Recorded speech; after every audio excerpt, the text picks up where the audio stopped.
அரசியலுக்கு நடிகனுக்கு என்னையா சம்பந்தம்? எம்ஜிஆர் வந்து நடிகர்னு நீங்க சொல்லாதீங்க. ஏன்னா அதை நான் ஒத்துக்க மாட்டேன். அரசியல் கட்சியில இருந்துகிட்டே இருந்தார் அவர். அது அந்த கட்சியில இருந்தனால ஒரு படம் ஓடிச்சு. அரசியல் வந்து தான் சினிமா ஓடத்துக்கு பயன்படுத்திக்கிட்டாரு. அதே தான் ஜெயலலிதா. ஜெயலலிதா நடிகா வந்து அரசியல் வந்து நிக்கல. அவங்க நான் நடித்து இருக்கிறேன் ஓட்டு போடுங்க. சினிமா கம்ப்ளீட்டா போயிடுச்சு. சோபன் பாபாவோட வாழ்க்கை நடத்திக்கிட்டு இருந்தாங்க. தமிழகத்தில் இன்று எந்த அரசியல் தலைவருக்கு வராத கூட்டம் விஜய்க்கு வருது சார். எந்த ஒரு துட்டு டப்பு எதுவும் கொடுக்காத, பிரியாணி கொடுக்காத, கோட்டர் கொடுக்காத, 500 ரூபாய் கொடுக்க ஓடி வர்றாங்க சார். தானா ஓடி வர்றாங்க சார். எம்ஜிஆர் காணாத, ரஜினி காணாத உச்ச நட்சத்திரம் சார். அவரை பார்த்து பயப்படுறீங்க. திமுக பயப்படுது. வாழ ஆட்டினா ஓட்ட நறுக்கிட்டுவாங்கல்ல. 25 நாளா படுத்து கிடக்குறல, ஜாக்கிரதை. அவ்வளவுதான். அப்பனா நீங்க செஞ்சிருக்கீங்க. ஆமா செஞ்சோம். ஆமா செஞ்சோம். தைரியம் இருந்தா வா, வெளியே வா. அங்க அங்கன்னு கத்திக்கிட்டு இருக்க அந்த காட்டு கத்திக்கிட்டு இருந்த இந்த விஜய்க்கு ஒரு செந்தில் பாலாஜி எதுக்கிறதுக்கு சக்தி இல்லை. அடிபட்டு உளுந்து போய் 25 நாள் வீட்டுக்குள்ளார அடைஞ்சு கிடக்குறான், முடங்கி கிடக்குறான். திமுக உடைய தலைவர் கோட்டையிலேயே போயிட்டு ஓட்ட போட்டுட்டார் எடப்பாடி. பயந்து நடுங்கி போயிட்டாங்களே. பயந்து நடுங்கி போட்டாங்களே. அதிமுகவும் பாஜகவும் கூட்டணி அமைஞ்சு விட்டா திமுக கூட்டணி தோத்து போடுன்ட்டு பல சர்வேக்கள் சொல்றதுனால அதுல ஒருத்தர் முட்டு கொடுக்கிறாருல்ல திரும்ப.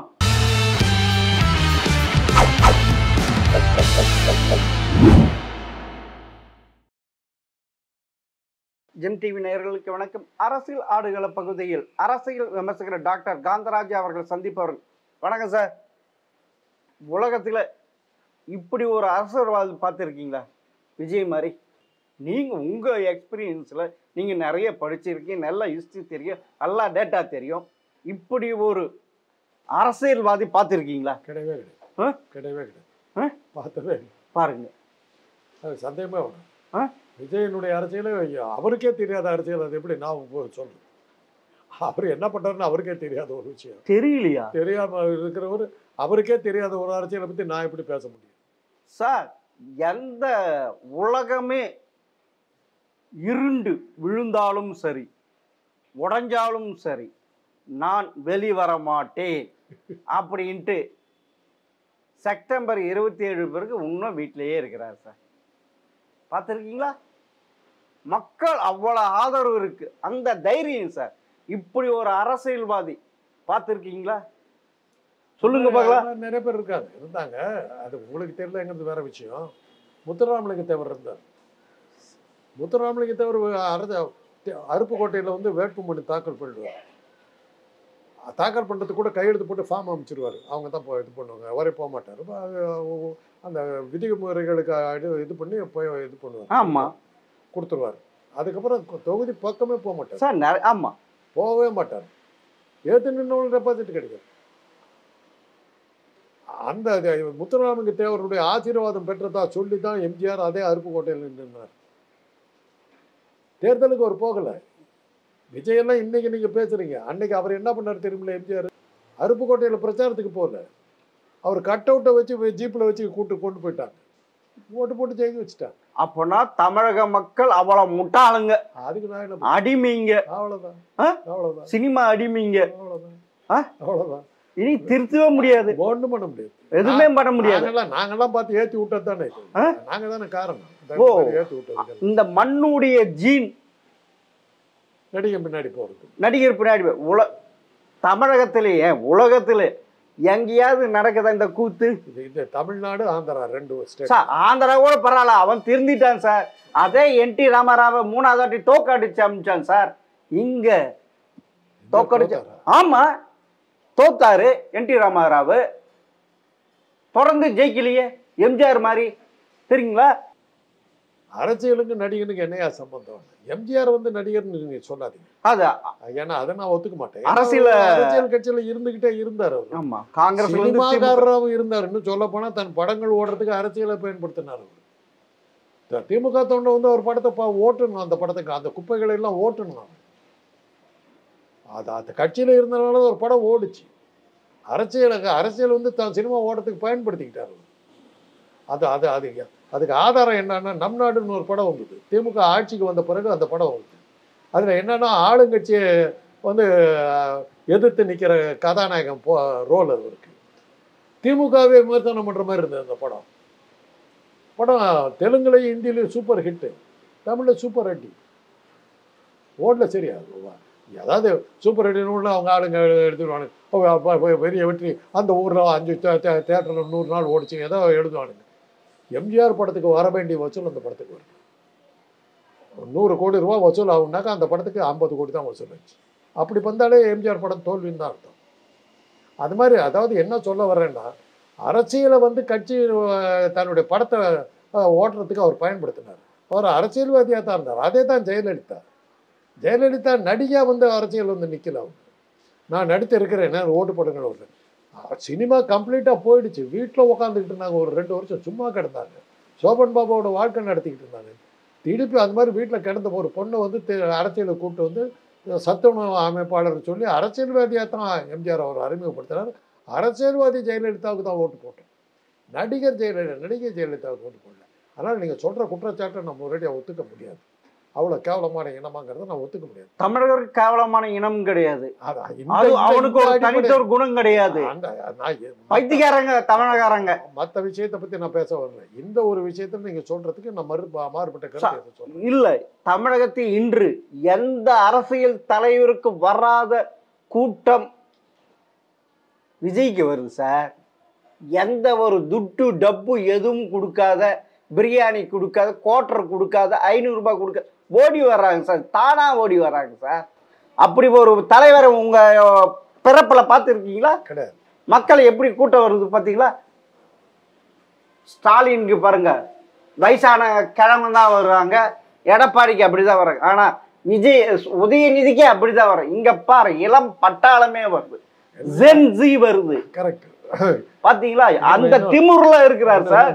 மீச கூட முளைக்காத அரைக்கால் சட்டை போட்டுக்கிட்டு இருக்கிற பசங்க தான் வந்து வேடிக்கை பார்த்துக்கிட்டு இருக்காங்க. அப்படிங்களா? வேற என்ன இருக்கு? நீங்க சமாளிக்காதீங்க, சமாளிக்கிறேன் சார். அவர் செத்து போனவங்களாம் யாருங்க? அந்த கூட்டத்துல செத்து போனவங்களாம் யாரு? 10 குழந்தைங்க,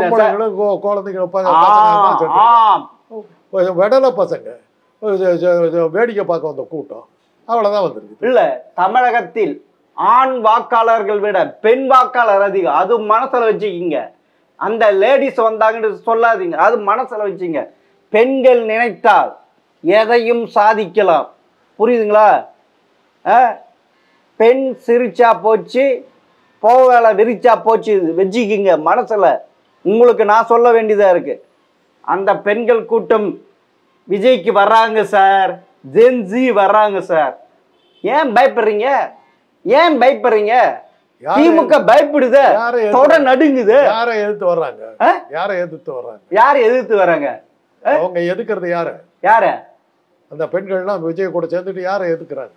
திமுகவை எதுக்குறாங்க. நீங்க 1000 ரூபாய் கொடுத்து என்ன பிரயோஜனம்? 1000 ரூபாய் கொடுத்து என்ன பிரயோஜனம்? மேட்ரு முடிஞ்சது. இவ்வளவு பேரையும் கூட்டிட்டு பீரங்கி, அணுகுண்டு, ஹைட்ரஜன் பாம்பு, ஏவுகணைகள் எல்லாத்தையும் கொண்டு வந்து யாரை எதுக்குறாங்கன்னா திமுக எதுக்குறீங்க.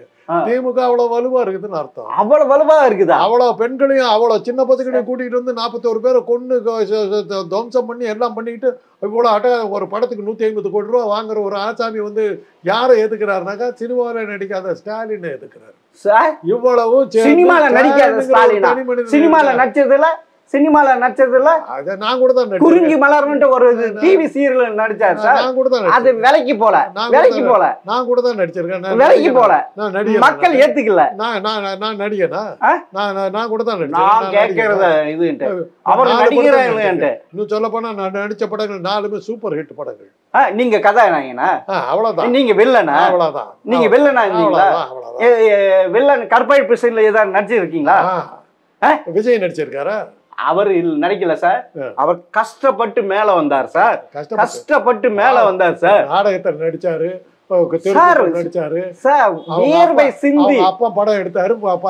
சார் இல்ல இவரோட பையனா அரைக்கால் சட்டை போட்டுக்கிட்டு இந்த ஒரு மூஞ்சி ஃபில்ம் மாதிரி படங்கள்ல நடிச்சாரு. அப்படிதான் அவர் வந்தாரு. இல்ல இல்ல, இந்த மூஞ்சி சினிமாக்கு தேவையான அப்படி சொன்னவங்கள அதே தமிழகத்துல இன்னைக்கு எம்ஜிஆர் காணாத, ரஜினி காணாத உச்ச நட்சத்திரம் சார். அவரை பார்த்து பயப்படுறீங்க. திமுக பயப்படுது. 41 பேர் செத்தாலும் வீட்டுல வந்து சந்திக்க போறாங்க சார் அந்த குடும்பத்தோடு 27ஆம் தேதி. அப்படிப்பட்ட தலைவர் எங்கேயாவது பார்த்துருக்கீங்களா? பார்க்க முடியாது. இப்படிப்பட்ட தலைவனை யார் பார்ப்பாங்க? அவங்க வீடுகளுக்கு போய் நான் அது ஆறுதல் சொல்ற தலைவர்கள் தான் நாங்க பார்த்தோம். ஆனா நீங்க சும்மா இருக்க மாட்டீங்களா? நீங்க சும்மா இருக்க மாட்டீங்களா? பயப்படுறல, நீங்க சும்மா இருக்க மாட்டீங்களா? பயப்படுறல, என்ன பார்த்து பயப்படுறல, அவ்வளவுதான் பாயிண்ட். இவ்வளவு பில்டப் கொடுத்தீங்க, அடுத்து என்ன பார்த்து பயப்படுறீங்களா? வீட்டுக்குள்ளார ஒண்டிக்கிட்டீங்களா? வீட்டுக்குள்ளார ஒண்டி இல்ல நீங்க நடுங்குறீங்களா? அப்படி கிடையாது. நீங்க நேரா மோதத்துக்கு உங்ககிட்ட தைரியம் கிடையாது, என்னது வீரம் கிடையாது, எதுவுமே கிடையாது. பணத்தை மாத்திரம் வச்சுக்கிறீங்க. பணத்தை வச்சு எதுவும் சாதிக்கல. ஆனா பணம் எல்லாம் சாதிக்கிறார் விஜய். 150 கோடி ரூபாங்கிறது வந்து என்ன இதா கடிமண்ணாது? ஒரு படத்துக்கு 150 கோடி. ஆமா, பல்லாயிரக்கணக்கான கோடி ரூபாய் வச்சிருக்கிற ஒரு பெரும் கோடீஸ்வரன். அந்த கோடீஸ்வரன் வந்து நிக்கிற அப்படி ஸ்டாலினை கண்டு ஊரை ஒலையடிச்சு ஒலையில போட்டாரா? ஊரை அடிச்சு ஒலையில போட்டாரா? கருணாநிதி என்ன பண்ணாரு? ஒரு மீட்டிங் போறதுக்கு 25,000 ரூபாய் வச்சாதான் நான் வருவேன்னாரு. இவர் ஒரு படத்துக்கு 150 கோடி வச்சா தாண்டா வருவேன்னாரு. இல்ல, அவருடைய 150 கோடி ரூபாய், 150 கோடி ரூபாய். அத வச்சு எவ்வளவு கோடி ரூபாய் சம்பாதிப்பாங்க? அந்த கோடி எவ்வளவு சம்பாதிப்பாங்க? கருணாநிதி எங்க, விஜய் எங்க? கிடையவே கிடையாது. கரெக்ட். எங்க, விஜய் எங்க? ஆமா, ஒரு குப்பை கூடத்துல கிடக்கிற ஒரு குப்பை காகிதம் எங்க? மலையா நிக்கிற கருணாநிதி எங்க? மலையா? ஆமா, மலையா? ஆமா, அவர் எடுத்துதான் இன்னைக்கு ஆடுறீங்க. 25 நாளா படுத்த படுக்கையா கிடக்குறீங்க, வெளியே வரலீங்க சார். அப்ப கூட மக்கள் இல்ல சார், மக்கள் ஆதரவு இருக்கு சார். மீச முளைச்ச ஆம்பளையா இருந்து நீ வரணும் வெளியில. 25 நாளா ஆள் அட்ரஸ காணோம். எங்க அவ்வளவு மன கவலையில இருக்கிற சார். நம்மளால இப்படி பண்ணிட்டாங்களே, இந்த இதெல்லாம் சதி செஞ்சிட்டாங்கன்னு புரியுது. மனிதாபிமானம் இருக்கிற மனுஷன் அப்படிதான் சார் இருப்பான். வீட்டுல அப்படிதான் சார் இருப்பான். புரியுது இல்ல? புரியுது இல்ல? வாழை ஆட்டினா ஒட்ட நறுக்கிட்டாங்கல்ல, 25 நாளா படுத்து கிடக்குறல, ஜாக்கிரதை. அவ்வளவுதான். அப்பனா நீங்க செஞ்சிருக்கீங்க? ஆமா செஞ்சோம். ஆமா செஞ்சோம். தைரியம் தான், வா வெளியே வா, சொல்லு. ஆமா நான் தான் செஞ்சேன். இல்ல இல்ல, ஏன் ஒரு கூட்டத்துல அடிபட்டு ஆள் அட்ரஸ் இல்லாம உள்ள அவர் மனசாட்சி உள்ளவர் சார். மனசாட்சி உள்ளவர் சார். மனசாட்சி. நீங்க அந்த பணத்துல அரசியல் நடத்துறீங்களா? பணத்துல அரசியல் நடத்துறீங்க. யாரு கொண்டு பணம் எப்படி வந்தது? அந்த பணத்துக்கு காரணம் அவன் தான். அது எங்க நடந்தது? அது எங்க நடந்தது? காக்கா உட்கார பணம் இந்த கதையாச்சு உங்க இது. அது எங்க நடந்தது? 41 பேர் எந்த இடத்துல செத்தாங்க? எந்த மாவட்ட செத்துதாங்க? எங்க இது செத்தாங்க? தியாகி, திமுகவின் தியாகி இது கோட்டையில நடந்திருக்கு சார். இது அதான் மக்கள் சந்தேகப்படுறாங்க சார். ஆனா உண்மையில் அது கிடையாது. மக்கள் சந்தேகப்படுறாங்க சார். இது இல்ல, பெரிய 150 கோடி இந்தியா உலகத்தில் இருக்கிற அத்தனை ரசிகர்களும் இருக்கிற ஒரு பெரிய புண்ணாக்கு தலைமை அங்கன்னு கத்திக்கிட்டு இருக்க அந்த காட்டு கத்திக்கிட்டு இருந்த இந்த விஜய்க்கு ஒரு செந்தில் பாலாஜி எதுக்கிறதுக்கு சக்தி இல்லை. அடிபட்டு உளுந்து போய் 25 நாள் வீட்டுக்குள்ளார அடைஞ்சு கிடக்குறான், முடங்கி கிடக்குறான். பெரிய தலைவன் பேச்சுக்கிட்டு இருக்கு. வெக்கம் இல்லை? இல்ல, என்னது அந்த வீட்டுல அடைஞ்சு கிடக்குதுதான். புறப்படடா மகனே, புறப்படா மகனும் உதயநிதி குண்டு சட்டி குதிரை ஓட்டிட்டு இருந்தா, சென்னையிலேயே ஓட்டிட்டு. இன்னைக்கு அப்பா அதே மாதிரி பண்ணிருக்காரு. நீங்க அவரை உள்ள அடக்கிட்டு அப்ப மக்கள் ஒன்னும் பார்த்துட்டு தான் இருக்கிறாங்க. உங்களுடைய கூத்து பார்த்துட்டு தான் இருக்கிறாங்க. அந்த கூத்தையும் தான் பார்த்துக்கிட்டு இருக்காங்க. உங்க கூத்தையும் தான் பார்த்துக்கிட்டு இருக்காங்க. படுத்து கிடக்குறீங்க. கேட்கறாங்க. விவசாயிங்க வாயில அடிக்கிறீங்க, இது நியாயமா இல்ல? விவசாயிங்களை வாயில அடைக்கிறீங்க. நீங்க ஆட்சியா நடத்துறீங்க. அவன் சேரில காலு வைக்க போன நம்மளுக்கு சாப்பாடு கிடையாது, பூவா கிடைக்காது சார். அவங்கள அவ்வளவு இதுவா பண்ணிட்டீங்க. மழையில நனையும் சார், மூட்டை மழையில நனையும் சார். உங்களுக்கு மனசாட்சி இருக்குதா இல்லையா? இருக்குதா?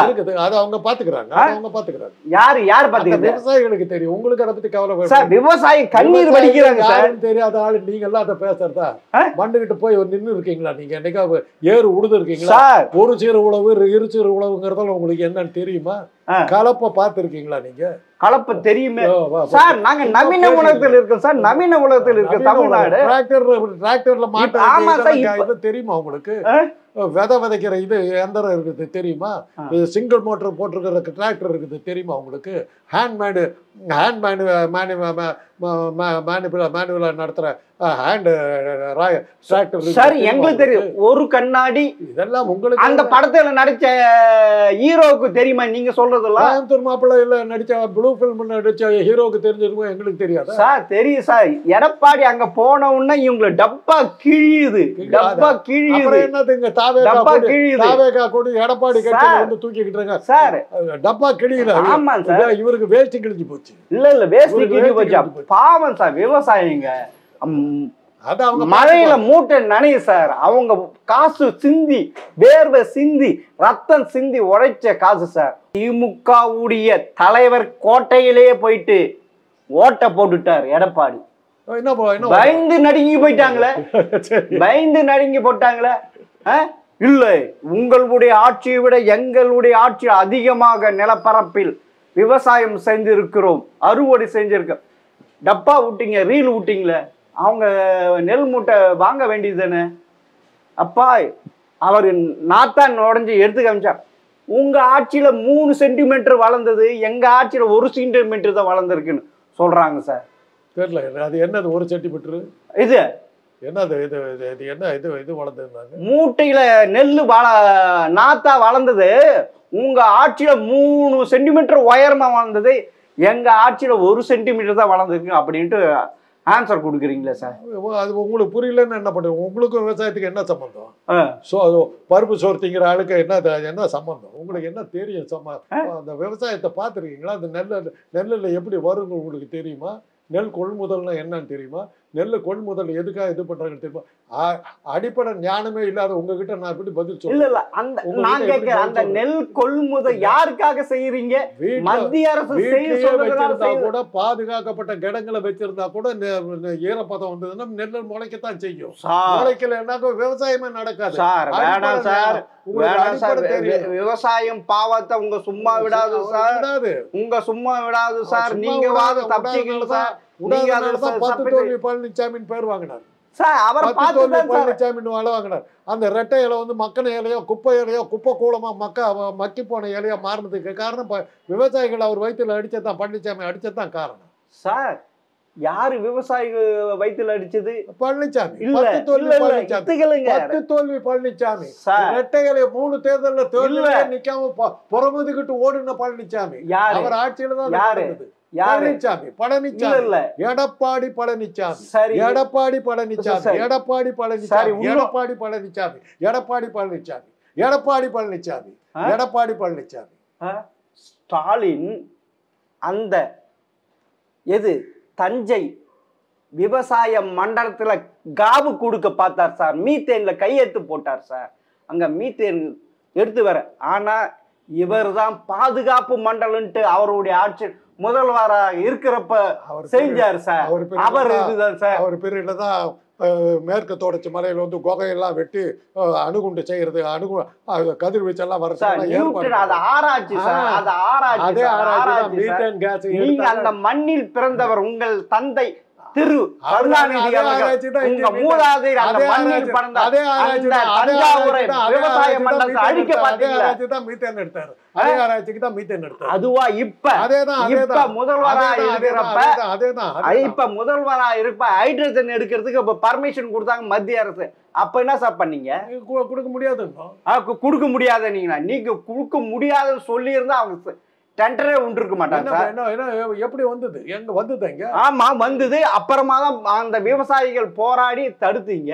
நின்றுடுச்சு இல்ல, அவ்வளவுதான், முடிஞ்சு போச்சு. நீங்க விவசாயி எதிர்ப்பு காட்டணுங்கிறதுக்காக தான் கையெழுத்து போட்டோம். விவசாயி தாங்க நிறுத்தியாச்சு. அமித்ஷாங்கிற ஒரு சர்வாதிகாரி நடுங்கி போய் நிறுத்திவிட்டான். போய் அதுவா இப்ப என்னடான்னா, எங்க விஜயும் அதிமுகவும் பாஜகவும் கூட்டணி அமைஞ்சு விட்டா திமுக கூட்டணி தோத்து போடுன்ட்டு பல சர்வேக்கள் சொல்றதுனால அதுல ஒருத்தர் முட்டு கொடுக்கிறாருல்ல, திரும்ப அதிமுக எதிர்காலத்தில் இருக்க வேண்டும் என்றால் பாஜக கூட்டணியிலிருந்து வெளிவருவன்ட்டு முதல் கண்ணீர் வழிகிறார். அந்த கட்சி அவங்க கூட்டணி இருந்தா என்ன இது? நீ வெற்றி பெறத்துக்கு நீ பார்க்கணையா? நீ எதுக்கு முதல கண்ணியை வடிக்கிற? இவ்வளவு பெரிய சக்தி வாய்ந்தவங்க யாரை எதுக்குறாங்க? யாரை எதுக்குறாங்க? யாரு? நீங்க தோத்து போட்டு பயப்படுறீங்களா? எங்க கிட்ட தானே மோதுறாங்க. நாங்க தானே ஜெயிச்சிருக்கிறோம் சார். இப்ப எனக்கு கீழே வந்து பூட்ஸை தொடச்சிக்கிட்டு இருக்கிற நீ ஷூ பாலிஷ் போட்டுக்கிட்டு இருக்கிற அவதான் அவங்க கதி. என் காலை புடிச்சுக்கிட்டு உட்காந்துக்கிட்டு இருக்கிறேன். என்ன தோக்கடிக்கிறதுக்கு தான் இவ்வளவு பெரிய ஆளு ஒன்றிய அரசுல இருந்து அமித்ஷாவில இருந்து ராணுவத்தில இருந்து தேர்தல் ஆணையத்தில இருந்து அத்தனை பேத்தி கூட்டிட்டு வந்து நிக்கிற. யாரை எதுக்குற? திமுக எதுக்குற? திமுக அவ்வளவு பெரிய சக்தி வாய்ந்ததா நிக்குது, ஜெயண்டா நிக்குது. சின்ன பையன் அரியா பையன் அரட்டோசர் பையன் ஐஸ் ஃப்ரூட் சாப்பிட்டுட்டு இருக்கிற பையனை கூட்டு வந்து பலி வாங்கிக்கிட்டு இருக்க பாவம். அந்த விஜய் பாவத்தை நடிச்சா பாவமா இருக்கு. தாடி வச்சு போச்சு. அவருக்கு அரசியல் ஆசையா இல்லாத கொண்டு வந்து தன்னுடைய மகனை கொண்டு வந்து வச்சிருக்கார் சார் ஸ்டாலின். அதே கனிமொழி எவ்வளவு அறிவாளி, எவ்வளவு அறிவாளி. அவங்க கட்சி தலைவராக்கி இது பண்ணிருக்கலாமே. மகன் ஜெயிச்சு துணை முதல்வரா வந்தாச்சு. இன்னும் பள்ளிக்கூடத்து எலெக்ஷன்ல ஸ்கூல் பீப்புள் லீடர் எலெக்ஷன்ல கூட நிக்காத ஒரு அவருக்கு என்ன லைசன்ஸ்? அவருக்கு என்ன லைசன்ஸ்? உதயநிதிக்கு என்ன லைசன்ஸ்? கோபாலபுரம் லைசன்ஸ். திரு ஸ்டாலின் மகன் என்ற ஒரு லைசன்ஸ் அவருக்கு என்ன சார் இது இருக்கு? அரக்கால் சட்டை போட்டுக்கிட்டு இருக்கிற விஜய்ங்கிற ஒரு சின்ன பையனை கூப்பிட்டு வந்து நிக்க வச்சிருக்கேன். தாடி நடத்தி மூளை புத்தி வளரலையே. புத்தி இல்லாம உட்காந்துட்டு ஒரு சின்ன பையனை அரியா பையனை கூட்டு வந்து 50 வயசானாலும் அரியா பையனா இருக்குன்னு ஒருத்தர் கூட்டு வந்து பலிகடை ஆக்கி இருக்கிறேன். 41 பேரை கொண்டு இருக்கிறேன். இப்ப இல்ல 41 பேர் செத்து போன அது பார்த்துட்டு அந்த நைட்டே துபாய்க்கு பறந்தாரு. எதுக்கு சார் பறந்தாரு? இன்ப சுற்றுலாவுக்கு பறந்தாரா? ஆமா, இன்ப சுற்றுலா வேணுமா அவருக்கு? மனசாட்சி இல்ல. அதே பாரு சார் விஜய் பாரு, அந்த 41 பேர் செத்து போட்டாங்க. 4 சவுத்துல முடங்கி கிடக்கிறார் சார். அவர் மனிதனா? இன்ப சுற்றுலா சென்ற மனிதர் பணத்தின் மேல ஆட்சி நடந்தீங்க. போன வாட்டி தூத்துக்குடி, சாத்தாங்குளம் யாரு இது வச்சு நீங்க ஜெயிச்சீங்க 2021. இப்ப இந்த 21 இது எல்லாமே நீங்க பணத்தின் மேல ஜெயிக்கிறீங்க. யார் ஜெயிக்க போறா? இப்ப யார் ஜெயிக்க போறா? இப்ப யார் ஜெயிக்க போறா? அதுதான் பயந்து போய் நடுங்கி போய் யார் ஜெயிக்க போறா? அதிமுக கூட்டணி ஜெயிக்க போகுது. அதிமுக கூட்டணி ஜெயிக்க போகுது. அந்த பணம் நீங்க கொண்டு இது பண்ணிருக்கீங்க. சாத்தாங்குளத்தை பணத்தை வச்சு திமுக ஜெயிச்ச மாதிரி கரூர் பணத்தை வச்சுட்டு நீங்க ஜெயிக்க போக. அதுக்காக பாஜகவும் விஜயும் பழனிசாமி சேர்ந்து கொண்டதுதான் அந்த 41 பேர். நீங்களே ஒத்துக்கிட்டீங்க. இந்த பணத்து மேல நாங்க ஜெயிக்க போறோம் நீங்களே சொல்றீங்க. வெளியில வந்துட்டீங்க. 41 பேரை நீங்க திட்டம் போட்டு கொண்டு அதை வச்சு அந்த பணத்தின் மேல ஜெயிக்கிறதுக்காக பல நாடகங்கள் நடித்து அவன் துபாய்க்கு போனது எதுக்கோ போனதுக்கு எதுக்கு முழங்காலுக்கு முடிச்சுக்க போடுறீங்க. இதெல்லாம் போயிட்டு என்ன பண்றீங்க? ஆக 41 பணத்தின் மேல திமுக தோக்கடிக்கிறதுக்கு நாங்க 40 பேர் கொண்டோம். அதை நீங்க வெச்சு பாத்தீங்க. அது நீங்க பாத்தீங்க. அது பாத்தீங்க. அது திரும்பி போச்சு. திரும்பி போச்சு. உங்களுக்கு நன்றி. இல்ல அந்த 41 பேர் மேல வெச்சு அரசியல் பண்ணாம அது திரும்பி போச்சு. மக்கள் ஏத்துக்கல. இது யார் தெரிஞ்சிருக்கான்னு தெரியுது. கொன்னு திமுகவை தோக்கடிக்கிறத நாங்க 41 பேரை கொண்டு அதை வச்சு அந்த பணத்தின் மீது நாங்க ஜெயிக்க போறோங்கிறது வாழ்த்துக்கள். நன்றி. மிக்க நன்றி சார். பொறுத்து இருந்து பார்ப்போம் சார்.